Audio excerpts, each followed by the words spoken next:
Doctor মেয়েটাকে বলতেছে, "আমি তোমাকে একদম ভালো করে দেবো।" মেয়েটা বলতেছে, "দাও না, আমি তো এটাই চাই, তাড়াতাড়ি ভালো করে দাও।"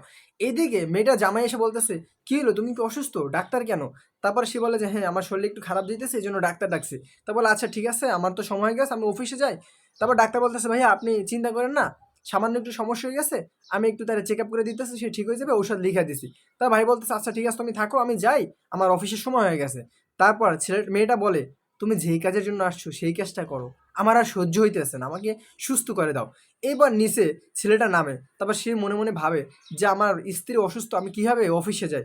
বসকে তারপর সে ফোন দিয়া তারপর সে ছুটি নেয়। তারপর সে রুমে যখন আসে দেখে যে তার বউ আর ওই ছেলে অন্তরঙ্গ অবস্থায় এরকম একটা অবস্থায় আছে। সে কিছু না বলে সে ড্রয়িং রুমে অপেক্ষা করতেছিল। হঠাৎ করে তাদের কাজ শেষ হওয়ার পর তারা বের হয়। তারপর ছেলেটা বলে, "আমি এখন পুলিশকে ফোন দেবো নাকি তোমার বাবাকে ফোন দিয়ে তোমাকে পাঠায় দেবো?" এখন মেয়েটা তাকে বুঝাইতেছে যে, "তুমি বিশ্বাস করো আমি কিছু করি নাই। শুধু সে আমাকে চেক করেছে ওই জায়গায় বসে। তোমার আর মিথ্যা কথা বলতে হবে না, আমি সবই দেখেছি।" এখন ছেলেটা বলতেছে, "ভাইয়া আমার আর কিছু করার নাই, আমি তাদের চেক করছি, আর কিছু করি নাই।" এখন ছেলেটা বলে, "তুমি ওকে বিয়ে করো। আর নাহলে তুমি কি করবা সেটা ভাবো।" মেয়েটাকে বলতেছে। এখন মেয়েটা বলে যে, "আমার ভুল হয়ে গেছে, তুমি মাফ করে দাও।" এখন ছেলে বলতেছে, "কোনোভাবেই সম্ভব না। আমি তোমার বাবাকে ফোন দিতেছি। তারা এসে তোমাকে নিয়ে যাক।" ছেলের কাজটা কেমন হয়েছে অবশ্যই